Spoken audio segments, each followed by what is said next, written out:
अस्सलाम वालेकुम। वालेकुम जी। अस्सलाम मैम। वालेकुम अस्सलाम। कहाँ तक आप लोगों को लास्ट टाइम मैंने मोल्ड्स वाला टॉपिक पढ़ाया था? Yes ma'am. पढ़ा है आप लोगों ने उसको? यस मैम पढ़ा।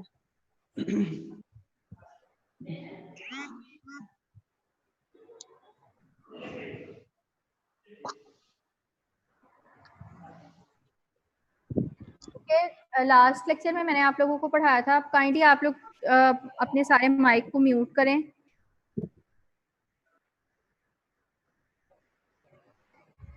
लास्ट लेक्चर में मैंने आप लोगों को मोल्ड्स का पढ़ाया था, जिसमें बताया था कि मोल्ड्स क्या होते हैं। उससे पहले हम लोगों ने बेसिकली हम लोग माइकोलॉजी स्टार्ट की हुई थी। माइकोलॉजी फंजाई की स्टडी है, ठीक है, जो कि माइक्रोबायोलॉजी का एक सेक्शन था। और उसमें मैंने आप लोगों को फर्स्ट ऑफ ऑल जो फंगस की टाइप पढ़ाई थी वो यीस्ट थी। यीस्ट के बाद फिर हम यीस्ट यूनिसेलुलर फंजाई थे, और उसके बाद फिर हम लोगों ने मल्टी सेलुलर फंजाई के बारे में पढ़ा, विच आर मोल्ड्स। और मोल्ड्स के बारे में हमने पढ़ा कि मोल्ड्स की बॉडी किस तरह की होती है। मोल्ड्स की बॉडी हाइफे से मिलकर बनती है, हाइफे मिलके माइसीलियम बना देते हैं। और माइसीलियम जो है वो जो आपके पास मोल्ड्स की बॉडी होती है वो एक टफ मैस होता है, पूरा एक एग्रीगेशन की तरह होता है। ये सारी चीजें हम लोगों ने मोल्ड्स के इंट्रोडक्शन में पढ़ी थी। फिर आप लोगों ने पढ़ा था कि हाइफी की बेस पर हम मोल्ड्स को दो टाइप्स में डिवाइड कर सकते हैं, कि कुछ मोल्ड्स ऐसे होते हैं जो कि नॉन सेप्टेट हाइफी रखते हैं, और कुछ ऐसे होते हैं जो सेप्टेट हाइफी रखते हैं। नॉन सेप्टेट को सिनोसेटिक हाइफी भी कहते हैं, और उसको हम लोगों ने कहा था कि सिनोसेटिक हाइफी या नॉन सेप्टेट हाइफी वो हाइफे होते हैं जिनके सेंटर में किसी किस्म की कोई क्रॉस्ड वॉल मीन सेप्टा या किसी किस्म का कोई पर्दा प्रेजेंट नहीं होता, और उनके जो न्यूक्लियाई होते हैं वो जस्ट लाइक अ सिंगल आप कह लो लेयर में वो जगह जगह पर उन सेल्स के न्यूक्लियाई पड़े होते हैं, जैसा ये वाली डायग्राम में आपको नजर आ रहा है। ये सिनोसेटिक या नॉन सेप्टेट हाइफी है। लेकिन हम लोगों ने सेप्टेट हाइफी में पढ़ा था कि इसके अंदर जो आपके पास सब्सटेंसेस होती हैं, मतलब जो सेल्स होते हैं, they are separated by a septa. एक क्लियर सेप्टा आपको नजर आ रहा है, ये देखें, ये जो सर्कल्स में बने हुए हैं, these are the septas of the septate hyphae, ठीक है। और इन सेप्टम्स के अंदर एक छोटा सा पोर होता है, ये जिसको लेबल किया हुआ है पोर, जिसके through from one cell to another cell जो आपके पास सब्सटेंसेस होती हैं वो इनके अंदर क्या हो जाती हैं, कि मतलब आप कह लो कि सब्सटेंसेस मटेरियल जो है उनकी ट्रांसपोर्टेशन होती है, कि एक सेल से फूड दूसरे सेल में किस तरह से जाएगी, ठीक है। और उसके बाद फिर हम लोगों ने पढ़ा था कि हाइफी जो है वो डायमॉर्फिज्म रखते हैं। डायमॉर्फिज्म का मतलब है कि बाज़ औक़ात ऐसा होता है कि हाइफी की मतलब ड्यूल कंडीशन पाई जाती है, कि यीस्ट वाले हाइफी होते हैं वो कन्वर्ट हो जाते हैं इनटू द माइसीलियम फॉर्म या मोल्ड फॉर्म में, ठीक है। और या बाज़ औक़ात ऐसा भी होता है कि due to the change in the external environment जो आपके पास मोल्ड्स वाले हाइफी होते हैं, they also convert into the yeast form.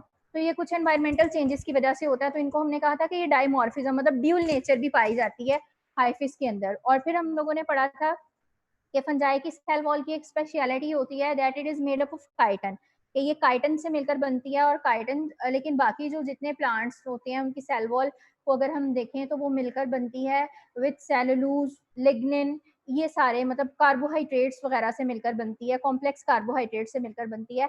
लेकिन जो आपके पास सेल वॉल ऑफ फंजाई होती है वो काइटन से मिलकर बनती है, और काइटन जो है वो मोर रेजिस्टेंट होती है या ज्यादा स्ट्रॉन्ग होती है, स्ट्रेंथ वाइज ज्यादा इसकी स्ट्रेंथ होती है as compare to the cellulose and lignin.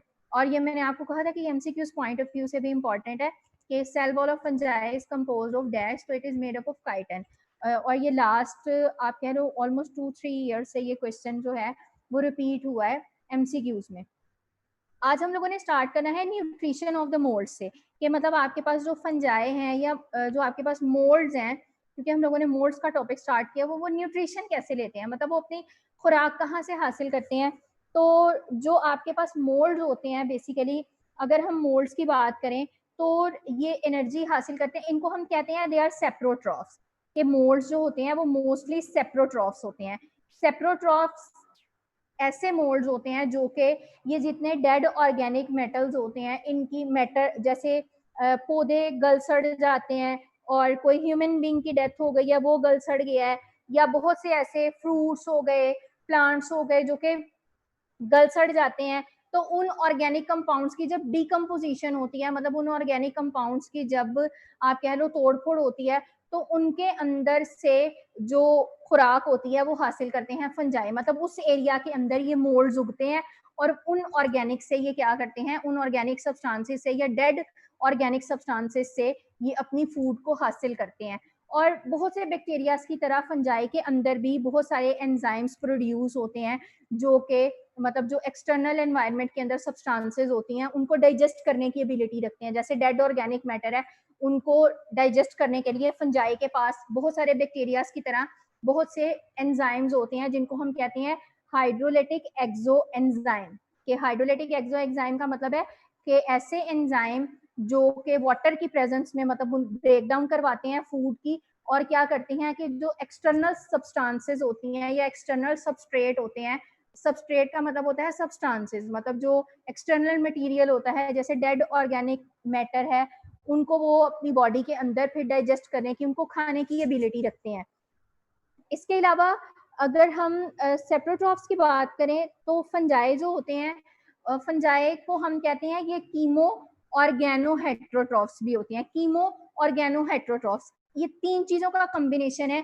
ये देखें, ये वर्ड लिखा हुआ है कीमो ऑर्गेनो हेट्रोट्रॉफ्स, ये थ्री वर्ड्स का कॉम्बिनेशन है। First one is chemo, chemo का वर्ड निकला है केमिकल से, मतलब ये केमिकल से अपनी फूड लेते हैं।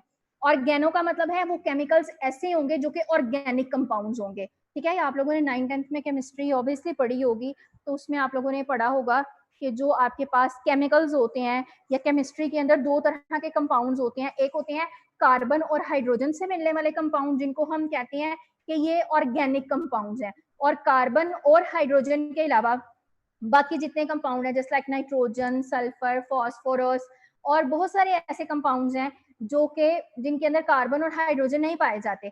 तो कार्बन और हाइड्रोजन के अलावा जितने कंपाउंड्स होते हैं दे आर इनऑर्गेनिक कंपाउंड्स, वो इनऑर्गेनिक की कैटेगरी में आते हैं। लेकिन जो आपके पास सेप्रोट्रॉफ्स होते हैं, ये सारे के सारे जो अपनी फूड होती है ये ऑर्गेनिक कंपाउंड से हासिल करते हैं। और थर्ड वर्ड है that they are heterotrophs. Heterotrophs क्यों है? क्योंकि ये अपनी फूड खुद प्रिपेयर नहीं कर सकते, इसलिए दे आर हेट्रोट्रॉफ्स। आपके पास कोई भी एनिमल है या कोई भी आपके पास ऑर्गेनिज्म है, वो दो तरह का हो सकता है, या तो वो ऑटोट्रोफ होगा या वो हेट्रोट्रोफ होगा। ऑटोट्रोफ का मतलब है कि वो ऐसा ऑर्गेनिज्म होगा जो अपनी खुराक खुद तैयार कर सकता है, जस्ट लाइक प्लांट्स। जैसे प्लांट्स हैं वो अपनी फूड खुद प्रिपेयर करते हैं, वो क्या करते हैं, सनलाइट लेते हैं, सनलाइट के साथ साथ वो फोटोसिंथेसिस का प्रोसेस करते हैं, एनवायरनमेंट से मतलब हवा से कार्बन डाइऑक्साइड उठाते हैं, पानी लेते हैं, अपनी रूट से एब्जॉर्ब करते हैं और उससे ग्लूकोज तैयार कर देते हैं। और प्लांट की जो बनाई हुई फूड होती है वो कभी हम वेजिटेबल्स की फॉर्म में तो कभी हम फ्रूट्स की फॉर्म में हम यूटिलाइज करते हैं। तो वी आर ऑल्सो हेट्रोट्रॉफ्स, हम भी हेट्रोट्रॉफ्स हैं क्योंकि हम अपनी खुराक खुद प्रिपेयर नहीं कर सकते। इसलिए जो फंजाई होते हैं, फंजाई में जो मोल्ड्स हैं, they are chemo organo heterotrophs. ये कीमो ऑर्गेनो हेट्रोट्रॉफ्स क्यों है? क्योंकि ये ऑर्गेनिक कंपाउंड्स जो केमिकल्स होते हैं ये उनसे खुराक हासिल करते हैं और ये अपनी खुराक खुद प्रिपेयर नहीं कर सकते। ठीक है, उनसे फिर ये आगे एनर्जी जो है वो प्रोड्यूस करवाते हैं ताकि इनकी बॉडी की जो नीड है वो पूरी हो सके। अब देखिए सेप्रोट्रॉफ्स में इसकी रीडिंग करके आपको बताती हूँ। They get energy by decomposition of dead organic substances. के सेप्रोट्रॉफ्स ऐसे कंपाउंड्स होते हैं या ऐसे फंजाई हैं जो कि अपनी एनर्जी हासिल करते हैं। कैसे हासिल करते हैं? बाय डिकम्पोजिशन, तोड़ फोड़ के साथ। किन चीजों की तोड़ फोड़ करते हैं? ऑफ डेड ऑर्गेनिक मैटर, कि जो ऑर्गेनिक मैटर जो गल सड़ जाता है उनकी ब्रेक डाउन करवा के ये अपनी फूड प्रिपेयर करते हैं। लाइक मैनी बैक्टीरिया, बहुत सारे बैक्टीरिया की तरह फंजाई रिलीज हाइड्रोलाइटिक एंजाइम। के फंजाई के अंदर भी कुछ हाइड्रोलाइटिक एंजाइम रिलीज होते हैं, और वो हाइड्रोलाइटिक एंजाइम कौन से होते हैं? जो वाटर की प्रेजेंस में ब्रेक डाउन वगैरह करवा के और उनसे क्या करते हैं कि वो डाइजेस्ट करवाते हैं बाहर वाली जो सब्सटेंसेस होती हैं उनको।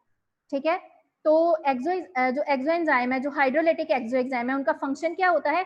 That digest external substances. जिनका क्या काम होता है कि वो जो एक्सटर्नल सब्सटेंसेस हैं या एक्सटर्नल सबस्ट्रेट है जो डेड ऑर्गेनिक कंपाउंड है उनको अपनी बॉडी के अंदर डाइजेस्ट करवा सकें। जैसे हम लोगों की बॉडी के अंदर बहुत सारे प्रोटीन हाइड्रोलाइटिक एंजाइम है, बहुत सारे लिपिड हाइड्रोलाइटिक एंजाइम है, बहुत सारे कार्बोहाइड्रेटिक एंजाइम पाए जाते हैं, जो कि हमारी बॉडी के अंदर क्या करते हैं कि जब हम प्रोटीन्स खाते हैं, लिपिड्स खाते हैं, या हम लोग कार्बोहाइड्रेट वगैरह खाते हैं, तो वो उनकी ब्रेक डाउन करवा के हमारी बॉडी के अंदर उनको डाइजेस्ट करवाने में हेल्प आउट करते हैं। बिल्कुल इसी तरह से फंजाई के पास भी हाइड्रोलाइटिक एंजाइम प्रेजेंट होते हैं, जो कि उनकी फूड को एब्जॉर्ब करवाने में या उनकी फूड को डाइजेस्ट करवाने में हेल्प आउट करते हैं। नेक्स्ट है they then absorb the soluble product. फिर वो क्या करते हैं कि जब वो उन प्रोडक्ट की मतलब डेड ऑर्गेनिक कंपाउंड की डाइजेशन हो जाती है उनकी बॉडी में, तो वो उन प्रोडक्ट्स को एब्जॉर्ब कर लेते हैं अपनी बॉडी में, और एब्जॉर्ब करने के बाद क्या होता है, दे आर कीमो ऑर्गेनोहेट्रोट्रॉफ्स। कि ये कीमो ऑर्गेनोहेट्रोट्रॉफ्स हैं कि ये केमिकल से, कौन से केमिकल से, ऑर्गेनिक केमिकल से अपनी खुराक हासिल करते हैं। कीमो ऑर्गेनोहेट्रोट्रॉफ्स क्या होते हैं, and use organic compound as a source of carbon, electron and energy. के मतलब अगर उनकी बॉडी को कार्बन चाहिए, इलेक्ट्रॉन चाहिए, एनर्जी चाहिए, तो वो अपनी बॉडी की इन रिक्वायरमेंट्स को पूरा करने के लिए फिर क्या करते हैं, वो ऑर्गेनिक कंपाउंड से एनर्जी हासिल करते हैं। ठीक है, अब ये तो हो गया न्यूट्रिशन की वन टाइप के, मतलब फर्स्ट मोड ऑफ न्यूट्रिशन होता है कि ये सेप्रोट्रॉफ्स हो सकते हैं, मतलब ये डेड ऑर्गेनिक कंपाउंड से अपनी फूड प्रिपेयर कर सकते हैं। सेकेंड जिस मेथड से ये अपनी फूड लेते हैं उसको कहते हैं, वो पैरासिटिक मेथड होता है, कि ये पैरासाइट्स भी हैं। पैरासाइट्स क्यों हैं, क्योंकि ऑब्वियसली आप लोगों ने पढ़ा है कि फंजाई जो हैं वो सिर्फ और सिर्फ आप कह लो कि they are not only good for our health, के मतलब वो सिर्फ हमारी बॉडी के लिए अच्छे नहीं होते कि वो हमें फूड दे रहे हैं, हमारी बेकरी की प्रोडक्ट्स को बना रहे हैं, तो they are good for us. लेकिन एक्सेप्ट दीज के मतलब उनके कुछ यूजेस के अलावा भी कुछ उनके मिस यूजेस भी हैं, मतलब कुछ उनके नुकसान भी हैं, that they cause disease in our body, कि वो हमारी बॉडी के अंदर बीमारियां भी फैला सकते हैं। और ऐसी फंजाई जो हमारी बॉडी के अंदर बीमारियां फैलाती है, these type of fungi are known as parasitic fungi, के वो पैरासाइट्स होते हैं, वो हमारी बॉडी के अंदर क्या कर सकते हैं, डिजीज फैला सकते हैं। तो पैरासिटिक मोड ऑफ न्यूट्रिशन भी है फंजाई के अंदर, कि वो पैरासाइट होकर भी क्या कर सकते हैं, हम बॉडी से खुराक हासिल कर सकते हैं। और पैरासाइट भी दो तरह के हो सकते हैं, दैट दे में बी ईदर ऑब्लिगेट पैरासाइट या फिर फैकल्टेटिव पैरासाइट। मतलब ऑब्लिगेट पैरासाइट भी हो सकते हैं और फैकल्टेटिव पैरासाइट भी हो सकते हैं।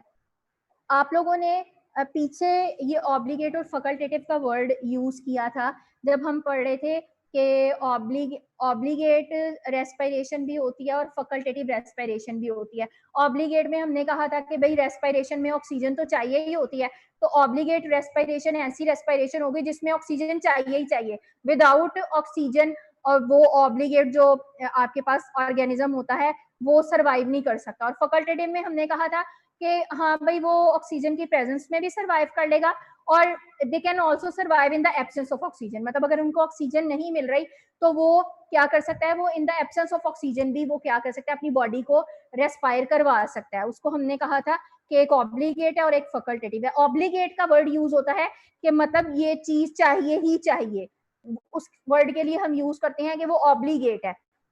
और फैकल्टेटिव का होता है कि मतलब हाँ भाई इसके बगैर भी गुजारा हो जाएगा।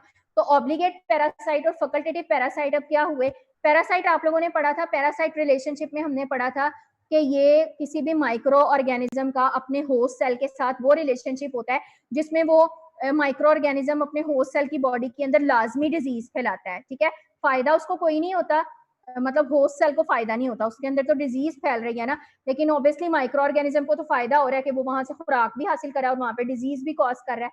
तो फिर क्या होगा, तो अब ऑब्लिगेट पैरासाइट और फैकल्टेटिव पैरासाइट में फिर क्या फर्क हुआ कि ऑब्लिगेट पैरासाइट ये ऐसे पैरासाइट होते हैं जिनके लिए होस्ट सेल की रिक्वायरमेंट जरूरी होती है, कि मतलब वो सिर्फ और सिर्फ अपने होस्ट सेल के अंदर जाकर एंटर जैसे ही होंगे तो वो उन सेल के अंदर जाकर अपनी ग्रोथ को कंटिन्यू कर सकते हैं। Without host cell they are nothing. ठीक है, जैसे हम पानी के बगैर जिंदा नहीं रह सकते, हम लोग सांस लिए बगैर जिंदा नहीं रह सकते, तो हमारे लिए वाटर और जो आप कह लो कि जो रेस्पिरेशन है दे आर ऑब्लिगेट, ये हमारे लिए ऑब्लिगेटरी फंक्शन परफॉर्म करें कि we can not survive without these substances, हम इन सब्सटेंसेस के बगैर सर्वाइव नहीं कर सकते। ठीक है, और इसी तरह से ऑब्लिगेट पैरासाइट क्या होंगे कि वो ऐसे पैरासाइट है जिनके लिए होस्ट सेल जरूरी है, कि भाई वो होस्ट सेल के अंदर, ऑब्वियसली होस्ट सेल तो दोनों के लिए चाहिए, ऑब्लिगेट के लिए भी फैकल्टेटिव के लिए भी, क्योंकि पैरासाइट तो दोनों है। लेकिन ऑब्लिगेट पैरासाइट क्या करेंगे कि वो होस्ट सेल के अंदर एंटर होकर सिर्फ और सिर्फ वो क्या कर सकते हैं कि अपनी बॉडी को, वो अपनी बॉडी की जो नीड्स हैं, मतलब जैसे ग्रोथ है, रेस्पिरेशन है, वो उसको फुलफिल कर सकते हैं। और फैकल्टेटिव पैरासाइट वो पैरासाइट होंगे कि मतलब वो होस्ट सेल के अंदर भी वो सरवाइव कर सकते हैं और होस्ट सेल के बाहर, मतलब ग्रोथ मीडिया पर भी वो सरवाइव कर सकते हैं। कि आप जैसे कल्चर मीडिया लगाते हो, उसके ऊपर अगर आप उनको उगाते हो तो वो विदाउट होस्ट सेल वो उन प्लेट्स के ऊपर, उन कल्चर प्लेट्स के ऊपर भी वो क्या कर सकते हैं, सरवाइव कर सकते हैं। ठीक है, जैसे कल्चर मीडिया आप लोगों ने पढ़ा था ना, कल्चर मीडिया, उसमें आप लोगों ने जो सारी चीजें पढ़ी थी वो उसी तरह की जो कल्चर मीडिया हम इनको अगर प्रोवाइड करते हैं तो ये उन सब्सटेंसेस के ऊपर भी ये क्या कर सकते हैं, जो कल्चर की प्लेट्स होती हैं उनके ऊपर ये ग्रो कर सकते हैं। ठीक है, और ये दो रिलेशनशिप हो गए आपके, एक पैरासाइट और स्टार्ट में हमने पढ़ा सेप्रोट्रॉफ। और अब हम लोग थर्ड जो रिलेशनशिप है वो ये है सिम्बियोन्ट्स। ये ना थर्ड वाला पार्ट है, तो ये उन्होंने साथ ही इसके मिक्स कर दिया है, तो ये थर्ड वाला पोर्शन है। ठीक है, ये देखें ये थर्ड पोर्शन बन गया इसका, ये इस तरह से। अब ये थर्ड वाली जो आपके पास टाइप आ गई, थर्ड वाली टाइप में सिम्बियोटिक रिलेशनशिप भी बनाकर रहती हैं फंजाई। आप लोगों ने फंजाई के हैबिटेट में पढ़ा था ना कि जो फंगस होती है वो, बल्कि ये सिम्बियोटिक रिलेशनशिप पढ़ने से पहले आप लोग इसकी मैं रीडिंग करवा देती हूँ। इसके अंदर कुछ वर्ड्स हैं वो आप पढ़ोगे तो आपको समझ नहीं आएंगे, मैं पहले आपको वो समझा देती हूँ। देखें पैरासाइट्स हम लोगों ने पढ़ा, इसमें क्या लिखा हुआ है, they may be either obligate parasite या फैकल्टेटिव, के मतलब ये ऑब्लिगेट पैरासाइट भी हो सकते हैं और फैकल्टेटिव पैरासाइट भी हो सकते हैं। नेक्स्ट जो था, अब देखें उन्होंने डिटेल दी है ऑब्लिगेट पैरासाइट क्या होते हैं। They can grow only on the host cell, कि ये सिर्फ और सिर्फ होस्ट सेल के ऊपर ग्रो करते हैं। थ्रू, किस तरह से ग्रो करते हैं, special hyphal tips called होस्टोरिया। Sorry, अच्छा देखें ये ग्रो कैसे करते हैं, ये इस तरह से ग्रो करते हैं कि मतलब जैसे फॉर एग्जांपल ये, अब अल्लाह जाने किसने सर्कल बनाया, लेकिन जिसने भी बनाया चलो अच्छा कर दिया है, कि ये आपके पास देखो ये सर्कल जो है, ये आपके पास ये वाला जो सर्कल नजर आ रहा है आप कंसीडर कर लो this is the fungus body, ये फंगस का हाइफी है। ठीक है, इस हाइफी के ऊपर इस तरह से हेयर लाइक प्रोजेक्शन में इस तरह से वो क्या करेंगे, एक्स्ट्रा ग्रोथ करेंगे, और वो जो इस तरह से ग्रो करेंगे उसको हम कहेंगे होस्टोरिया। होस्टोरिया बेसिकली होता क्या है कि ये ना जो आपके पास फंजाई का हाइफी होता है ना, हाइफल टिप्स उन्होंने लिखा हुआ है कि जो फंजाई का हाइफी होता है उसके ऊपर छोटी छोटी फिंगर लाइक प्रोजेक्शन अराइज हो जाती हैं, जो कि क्या करती हैं, जो कि जो होस्ट सेल के अंदर न्यूट्रिशन वगैरह होती है उसको एब्जॉर्ब करने में हेल्प करती हैं। जैसे आप लोगों ने इसके सिंपल एग्जांपल देख लो, जैसे आप लोगों ने पढ़ा होगा एनाटॉमी फिजियोलॉजी में कि भाई एनाटॉमी फिजियोलॉजी में जो कार्डियोवास्कुलर सिस्टम है ना, उसके अंदर एक आर्टरीज होती हैं, एक वेन्स होती हैं। आर्टरीज क्या करती हैं, हार्ट से ब्लड को लेकर जाती हैं, वेन्स वापस लेकर आती हैं, और आर्टरीज और वेन्स को जो दोनों मिलाती हैं ना उनको कैपिलरीज कहते हैं। ठीक है, तो बिल्कुल इसी तरह से आर्टरीज को आप कंसीडर कर लो कि वो हाइफी है फंगस का, मतलब फंगल बॉडी है, जो वेन्स हैं वो आपके पास क्या है, होस्ट सेल है, और इन दोनों को जो कंबाइन कर रही है ना, दीज आर द होस्टोरिया। ठीक है, ये होस्टोरिया है। होस्टोरिया क्या है कि ये आपके पास ये जैसे कैपिलरीज का काम है वो दोनों को कंबाइन करेगी, बिल्कुल इसी तरह से होस्टोरिया का काम होता है कि वो क्या करेगी, वो आपके पास जो फंगस का हाइफी है, फंगल हाइफल सेल है, और जो आपके पास होस्ट सेल है वो उन दोनों को कंबाइन कर देगी। ठीक है, तो वो जो प्रोजेक्शन बनेगी या finger like projection, thread like material होगा, उसको हम होस्टोरिया कहते हैं। ठीक है, होस्टोरिया के लिए सिंपल वर्ड उन्होंने यूज किया हुआ है स्पेशल हाइफल टिप्स, के मतलब हाइफी के ऊपर उसकी टिप्स बन जाती हैं, छोटी छोटी प्रोजेक्शंस बन जाती हैं, जिसको हम क्या कहते हैं, होस्टोरिया कहते हैं। नेक्स्ट फैकल्टेटिव पैरासाइट है। फैकल्टेटिव पैरासाइट क्या कर सकते हैं, वो कहते हैं beside living on their host, के मतलब अपने होस्ट सेल के अंदर रहने के अलावा वो क्या करते हैं, they can also survive on the growth media, के वो भाई ग्रोथ मीडिया के ऊपर भी सर्वाइव कर लेते हैं, तो इसलिए हम उनको कहते हैं कि ये फैकल्टेटिव पैरासाइट है। अब देखें थर्ड रिलेशनशिप है सिम्बियोट्स। सिम्बियोट्स आप लोगों ने हैबिटेट में पढ़ा था कि फंजाई का, जब मैंने आपको स्टार्ट में हैबिटेट पढ़ाया था उसमें मैंने आपको कहा था कि जो फंगस का हैबिटेट होता है वो मतलब एंडोफिटिक फंजाई भी हो सकती है, वो आपके पास आप कह लो कि लाइकन्स की फॉर्म में भी रहता है, माइकोराइजा की फॉर्म में भी रहता है, डैम मोइस्ट प्लेसेस पर भी रहता है। तो वो जो उसमें आपने लाइकन्स और माइकोराइजा पढ़ा था ना, वो उसके सिम्बियोटिक रिलेशनशिप है कि वो जो ग्रुपिंग की फॉर्म में रहते हैं ना। लाइकन्स में हमने पढ़ा था कि ये सिम्बियोटिक एसोसिएशन, सिम्बियोट्स का मतलब होता है जिसमें फायदे का सौदा होता है, ठीक है, फायदे वाला रिलेशनशिप होता है ग्रुपिंग की फॉर्म में।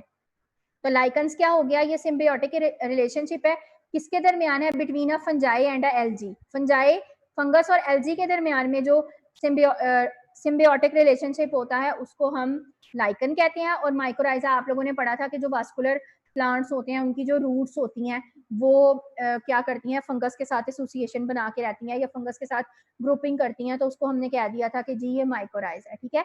तो माइकोराइजा क्या है, it is a symbiotic association between fungus and the roots of the vascular plant, ठीक है। वास्कुलर प्लांट की जो रूट्स होती हैं उनके साथ इनकी एसोसिएशन होती है।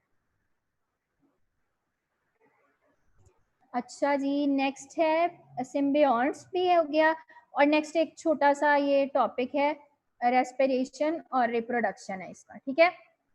रेस्पिरेशन, फंजाई कैसे रेस्पायर करते हैं जी, फंजाई यूजुअली एरोबिक होते हैं। एरोबिक का मतलब होता है कि वो इन the presence of oxygen survive कर सकते हैं, ठीक है। एरोबिक रेस्पिरेशन ऐसी रेस्पिरेशन होती है जो सिर्फ और सिर्फ ऑक्सीजन की प्रेजेंस में होती है, विदाउट ऑक्सीजन नहीं हो सकती।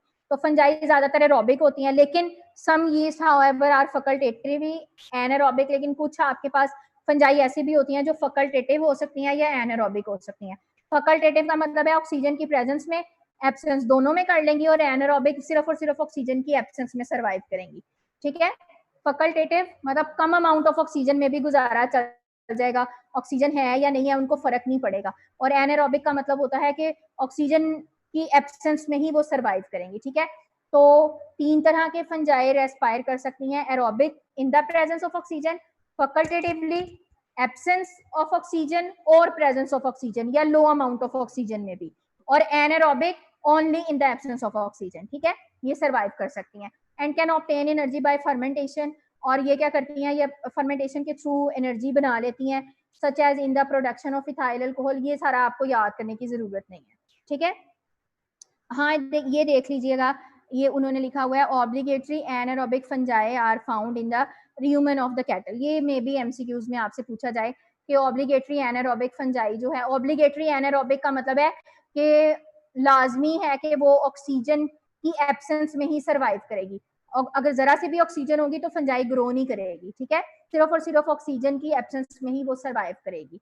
और हाँ, र्यूमेन ऑफ द कैटल का मतलब है कि र्यूमेन बेसिकली कहते हैं स्टमक को, स्टमक का जो फर्स्ट पोर्शन होता है उसको र्यूमेन कहते हैं। तो र्यूमेन ऑफ द कैटल का मतलब है, आप लोगों ने अक्सर देखा होगा कि इसकी बेस्ट एग्जांपल है गाय, जो आपके पास काऊ होती है वो क्या करती है, मवेशी है ना, कैटल मवेशी को कहते हैं। तो गाय क्या खाना कैसे खाती है, आप लोगों ने अक्सर देखा होगा कि जब वो मतलब जो आप उसको फूड डालते हो, चारा वगैरह या व्हाटएवर, जो भी चीज आप उसको डालते हो वो खाती है, और स्टमक के जो फर्स्ट पोर्शन होता है उसमें मतलब र्यूमेन में स्टोर कर लेती है, और थोड़ी देर के बाद वो उस र्यूमेन से दोबारा से खुराक को अपने माउथ में लेकर आती है और उसको च्यूइंग करती है, मतलब जुगाली करती है, ठीक है। तो इस तरह के जो एनिमल्स होते हैं ना, उनको हम कहते हैं कि वो जो है आपके पास मतलब वो र्यूमेन, इस तरह के एनिमल्स के अंदर जो है वो ऑब्लिगेटरी एनारोबिक होते हैं, कि मतलब जो ऑब्लिगेटरी एनारोब्स होते हैं फंजाई की टाइप, वो इस तरह के एनिमल्स के अंदर ज्यादा फैलती हैं या ज्यादा इस तरह के एनिमल्स के अंदर पाई जाती हैं जो कि जुगाली करते हैं, ठीक है। और इसकी बेस्ट एग्जांपल है ये आपके पास काऊ, ठीक है। अभी मीटिंग का टाइम ऑलमोस्ट 3 मिनट्स रह गए हैं, ठीक है। तो अगर तो ये एंड हो गया तो ठीक है, वैसे ये अभी इसमें 2 डेफिनेशन आपको मैंने लिखवानी है, तो फिर आप लोग ना दोबारा से इसको ज्वाइन कर लीजिएगा, ठीक है। नेक्स्ट रिप्रोडक्शन है।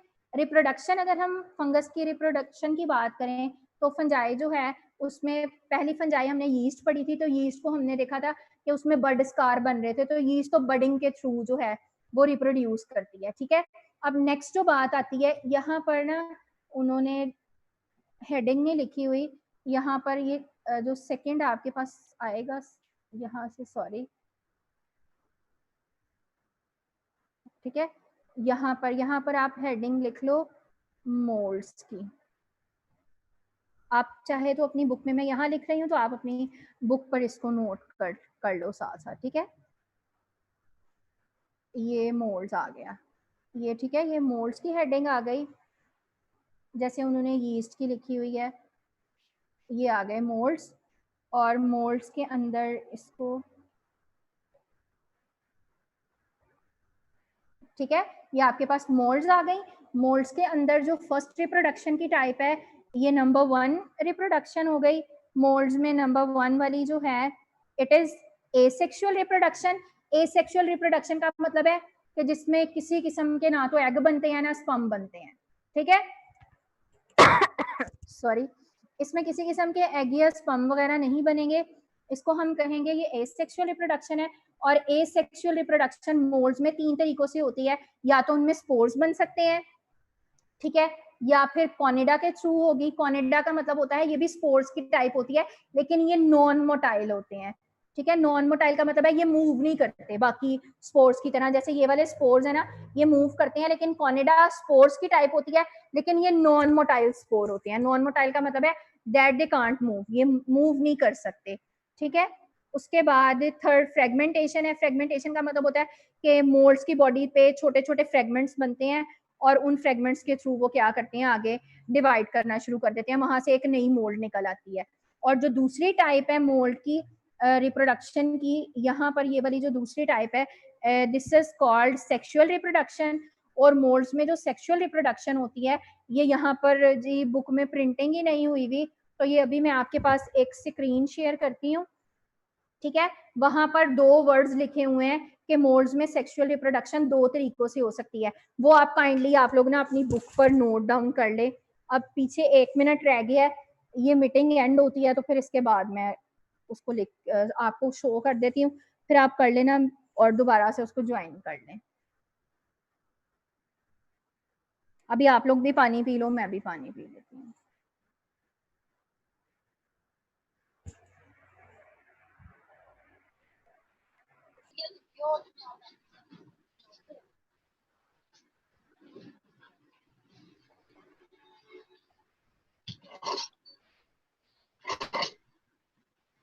Thank you, ma'am.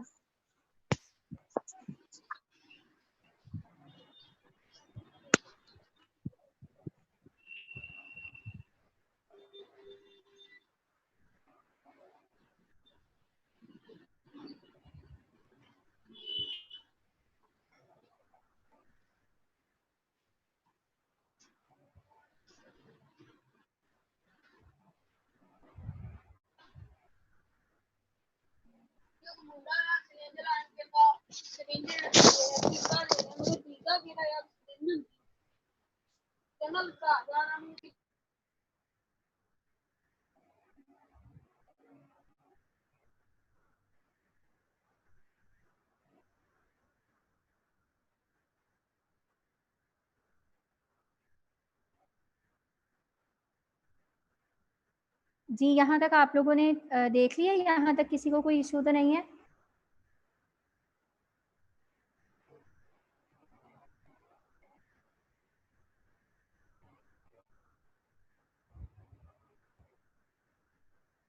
Ji ma'am, लिखिए। Thank you ma'am.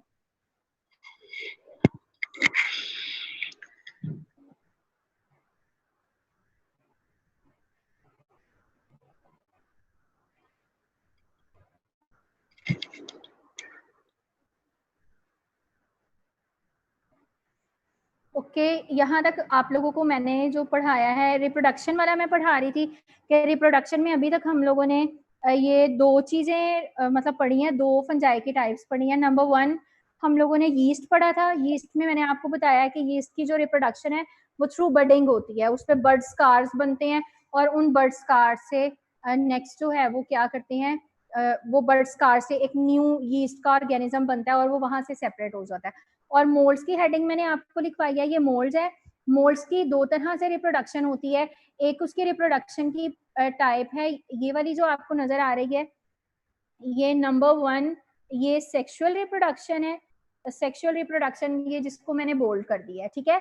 और जो उसकी सेकेंड टाइप है मोल्ड की, वो होती है सेक्सुअल रिप्रोडक्शन, ठीक है। एक एसेक्सुअल है और एक सेक्सुअल रिप्रोडक्शन है। एसेक्सुअल रिप्रोडक्शन के अंदर 3 टाइप्स में जो आपके पास मोल्ड्स हैं वो उनकी रिप्रोड्यूस कर सकते हैं। नंबर 1 स्पोर्स है कि उनमें स्पोर फॉर्मेशन होती है। नंबर 2 कॉनिडा के थ्रू, कॉनिडा भी स्पोर की टाइप होती है, लेकिन ये स्पोर मोटाइल नहीं होते, मतलब नॉन मोटाइल होते हैं। और नॉन मोटाइल का मतलब होता है that they are not movable, ये मूव नहीं कर सकते, ठीक है। और नंबर 3 मैंने आपको बताया कि जो मोल्ड्स हैं वो एसेक्सुअल रिप्रोडक्शन में फ्रेगमेंटेशन के थ्रू भी वो रिप्रोड्यूस कर सकते हैं। और फ्रेगमेंटेशन में क्या होता है कि उनकी जो हाइफी होते हैं वहां पर छोटे छोटे फ्रेगमेंट्स, मतलब छोटे छोटे टुकड़े वहां से बनना शुरू होते हैं, जस्ट लाइक बडिंग, वहां से वो अराइज होते हैं और वो आगे जाके वो पूरा एक मोल्ड का स्ट्रक्चर बना देते हैं, ठीक है। और सेक्सुअल रिप्रोडक्शन जो है मोल्ड की, वो भी 2 तरह से हो सकती है। सेक्सुअल रिप्रोडक्शन वो आपकी बुक में यहाँ पर मेंशन नहीं है, वो मैं आपको भी यहाँ पे स्क्रीन शेयर करती हूँ, वो आप लोग देख लें। सेक्सुअल रिप्रोडक्शन ये वाली, ये 2 टाइप्स हो सकती हैं मोल्ड्स के अंदर सेक्सुअल रिप्रोडक्शन के। ये देखें, यहाँ पे मैं लिख देती हूँ कि ये सेक्सुअल रिप्रोडक्शन की टाइप है, इसको नोट करते जाएं आप लोग साथ। ये सेक्सुअल रिप्रोडक्शन है इन मोल्ड्स, ठीक है। ये सेक्सुअल रिप्रोडक्शन, ये हेडिंग आपने वहां पे पीछे दी है नंबर 2 पॉइंट करके, यहाँ पर ये नंबर 2 वाला पॉइंट करके, ठीक है। और सेक्सुअल रिप्रोडक्शन में जो मोल्ड्स हैं वो 2 तरह से डिवाइड कर सकते हैं। एक उनमें होते हैं होमोथैलिक माइसीलिया और दूसरे होते हैं हेट्रोथैलिक माइसीलिया। होमोथैलिक माइसीलिया क्या हो सकता है? नंबर 1 देखें, होमोथैलिक माइसीलिया है, इसको नोट भी करते जाएं आप लोग साथ साथ, होमोथैलिक माइसीलिया। और नंबर 2 है यहाँ पर हेट्रोथैलिक माइसीलिया, ठीक है। अब देखें होमोथैलिक माइसीलिया क्या होता है। ये देखें होमोथैलिक माइसीलिया, होमो का मतलब होता है सेम, थैलिक का मतलब होता है एक थैलस बॉडी, थैलस बॉडी में उन्होंने उसको थैलिक कर दिया है, ठीक है। और माइसीलिया आप लोगों ने पढ़ा है कि माइसीलिया जो है वो फंगस की बॉडी को कहते हैं। तो होमोथैलिक माइसीलिया फंगस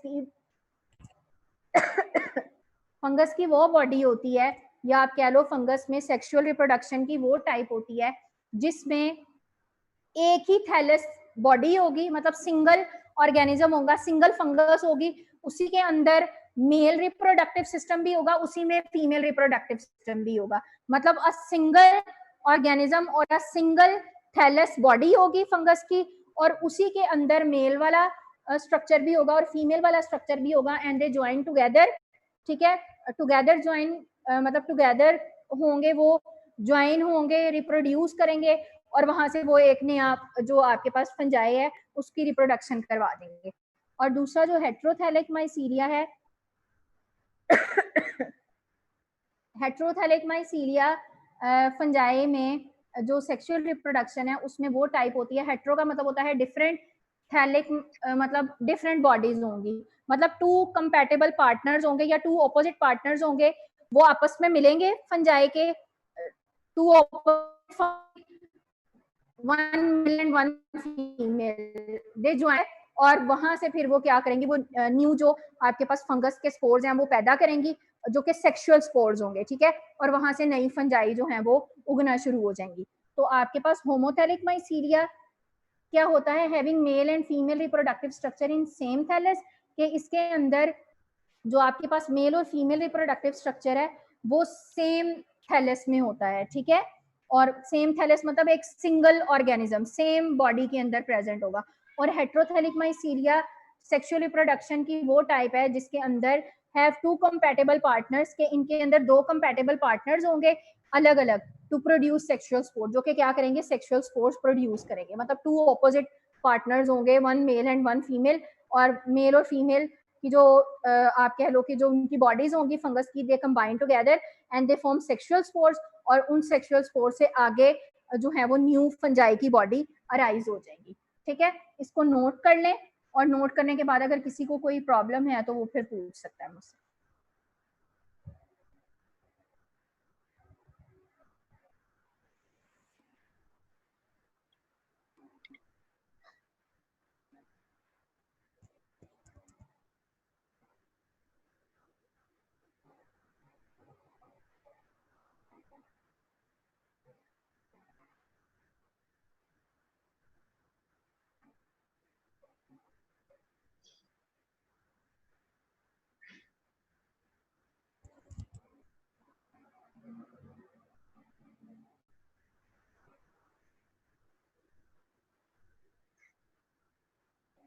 है मैम ये जो सेक्सुअल रिप्रोडक्शन होमोफैलिक ये जरा दोबारा माइसीलिया है, बता दीजिएगा। ये सेक्सुअल रिप्रोडक्शन में नहीं आएगा? ठीक है, मैं इसको रिवाइज करवा देती हूँ आपको। हाँ जी। इसमें मैंने आपको ये बताया है,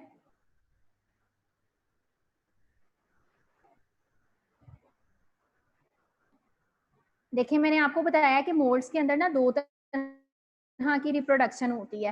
first one is asexual reproduction, और एसेक्सुअल रिप्रोडक्शन मतलब स्पोर्स के थ्रू हो सकती है, और वो हो सकती है कॉनिडा के थ्रू। Conidia is also a type of spore, लेकिन नॉन मोटाइल स्पोर होता है। और थर्ड मैंने आपको बताया कि वो फ्रेगमेंटेशन के थ्रू वो क्या कर सकते हैं, रिप्रोड्यूस कर सकते हैं। ठीक है, सेकेंड मैंने आपको बताया सेक्सुअल रिप्रोडक्शन। सेक्सुअल रिप्रोडक्शन की वो टाइप होती है जिसमें मतलब आपको दो चीजें चाहिए होती हैं, one organism is male and another is female, मतलब दो आपको ऑर्गेनिज्म चाहिए होते हैं इसके लिए, दो ऐसे रिप्रोडक्टिव स्ट्रक्चर हाँ आपको जी। चाहिए होते हैं जो कि आपको सेक्सुअली रिप्रोड्यूस करवाने में हेल्प आउट करते हैं।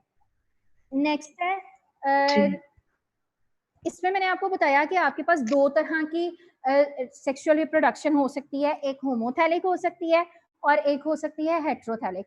अब होमोथैलिक में मैंने आपको बताया कि होमोथैलिक फंजाई की एक ऐसी बॉडी होती है कि मतलब एक ऐसी सिंगल बॉडी होती है जिसके अंदर मेल स्ट्रक्चर भी प्रेजेंट है और फीमेल भी प्रेजेंट है। मतलब उसको रिप्रोडक्शन करने के लिए बाहर जाने की जरूरत नहीं है कि भाई अगर मैं मेल हूं तो मुझे फीमेल से कांटेक्ट करना है, या अगर वो आप कह लो कि फीमेल है तो उसको मेल फंजाई ढूंढने की जरूरत है, तो उसकी वजह से वो क्या कर सकते हैं, रिप्रोड्यूस कर सकते हैं। ऐसा नहीं है, ठीक है।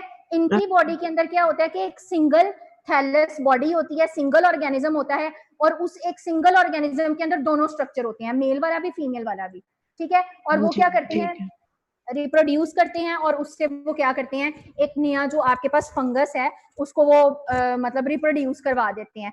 हेट्रोथैलिक में क्या होता है, हेट्रो का मतलब होता है डिफरेंट, और थैलिक का मतलब होता है कि आपके पास जो थैलस बॉडी है, ठीक है। तो हेट्रोथैलिक माइसीलिया ये ऐसी फंगस की या मोल्ड्स की टाइप है जिसके अंदर रिप्रोडक्शन के लिए दो पार्टनर्स की जरूरत होती है। मतलब सिंगल ऑर्गेनिज्म के अंदर वो नहीं होगा कि मतलब फीमेल मेल फीमेल दोनों इकट्ठे नहीं होंगे, उनको दो अलग अलग पार्टनर्स चाहिए होते हैं। एक उनको फीमेल चाहिए और एक मेल चाहिए, दो कंपैटिबल पार्टनर्स अलग अलग चाहिए। और वो दो कंपैटिबल पार्टनर्स जब ज्वाइन टुगेदर, ठीक है, जब वो आपस में मिलेंगे तो वो फिर क्या करेंगे, वो सेक्सुअल स्पोर पैदा करेंगे, और उन स्पोर से आगे फिर क्या होगा, न्यू जो फंजाई है वो बन जाएंगी। क्लियर? जी जी जी क्लियर, जी क्लियर, थैंक यू। मैम एक क्वेश्चन है जी। ये आपने जो सेक्सुअल रिप्रोडक्शन की दो टाइप्स बताई हैं, होमो और हेट्रो, तो इन दोनों में ही मेल फीमेल की जरूरत है? दोनों में सेपरेट जो है वो स्ट्रक्चर्स की जरूरत पड़ती है? हाँ जी, दोनों में पड़ेगी ना, क्योंकि ये सेक्सुअल रिप्रोडक्शन है, it is not a asexual. Asexual में सिंगल ऑर्गेनिज्म से वो क्या होगा जी, बडिंग बनेगी या आपके पास बर्ड स्कार बनेंगे तो उससे ऑर्गेनिज्म बन जाएगा। लेकिन सेक्सुअल का मतलब भी ये होता है that they need two partners, ठीक है, कि चाहे वो एक सिंगल ऑर्गेनिज्म के अंदर ही दोनों स्ट्रक्चर हो, चाहे वो आप कह लो कि दो डिफरेंट जो पार्टनर्स हैं या दो डिफरेंट आपके पास ऑर्गेनिज्म है, उनके थ्रू वो आपस में कंबाइन करें और वो फिर आगे न्यू स्ट्रक्चर अराइज करें। लेकिन जरूरत दोनों की होगी, मेल की भी और फीमेल। नहीं, ये मैम होमो में भी आपने कहा है कि डेफिनेशन में भी लिखा हुआ है कि having male and female reproductive structures, और जी जी हेट्रो हेट्रो के मीनिंग ही आपने कहा है कि इसका मतलब है डिफरेंट, तो इसकी डेफिनेशन में भी लिखा हुआ है have two compatible partners to produce sexual हाँ स्पोर्स। जी। तो ऑलमोस्ट ये दोनों सेम ही बनते हैं। नहीं, आपको इसकी समझ नहीं आई, मैं आपको इसको एक एग्जांपल देके समझाती हूँ। देखें जी आपके मैम, पास, थैंक यू। देखें आपके पास ना, आप कह लो कि एक ना ग्लास आपके पास है, 1 ग्लास ऑफ वाटर है, ठीक है। उस 1 ग्लास पानी के अंदर ना आपने क्या करना है कि 1 चम्मच आपने नमक का डालना है और 1 चम्मच चीनी का डालना है, ठीक है। अगर आप एक ही ग्लास के अंदर नमक भी डाल दो, चीनी भी डाल दो, ठीक है तो वो एक ही ग्लास के अंदर, लेकिन उसके अंदर टेस्ट तो दोनों है ना। मतलब आपके पास क्या है, वो सॉल्ट वाला टेस्ट भी है और स्वीट टेस्ट भी है, ठीक है। तो लेकिन वो क्या है, वो आपके पास कप जो है वो एक ही है, ठीक है। मतलब होमो कप है आपके पास, के कप एक है, लेकिन उसके अंदर जो आपने चीजें डाली हैं वो दोनों ऐड है उसके अंदर, कि मतलब उसके अंदर आप कह लो कि सॉल्ट की प्रॉपर्टीज भी हैं और उसके अंदर जो आपके पास शुगर है उसकी प्रॉपर्टीज भी हैं। ये हो गई आपके पास होमोथैलिक की एग्जांपल, कि आपके पास ऑर्गेनिज्म एक ही है लेकिन उसके अंदर दोनों स्ट्रक्चर प्रेजेंट है, मतलब मेल रिप्रोडक्टिव स्ट्रक्चर भी और फीमेल रिप्रोडक्टिव स्ट्रक्चर भी प्रेजेंट है, ठीक है। तो उसके अंदर क्या है, लेकिन ऑर्गेनिज्म वो एक ही है, उसके पार्ट्स दोनों उसके अंदर है, ठीक है।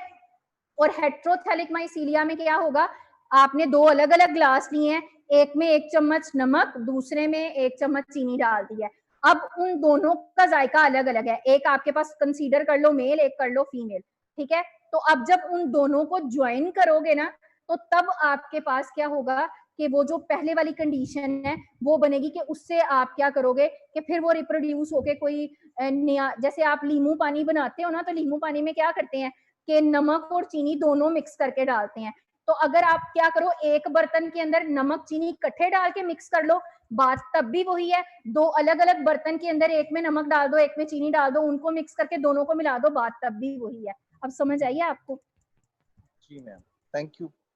ठीक है, और Thank कोई you, ma'am. Question? Yes ma'am. और किसी ने कोई क्वेश्चन पूछना है? ओके, ये स्क्रीन यहाँ से हटा दूं? जी मैम। Yes, ma'am. ठीक है, अब आप लोग मुझे काइंडली 1 बाय 1, बल्कि आप लोग ना बोलिएगा, जिसका नाम मैं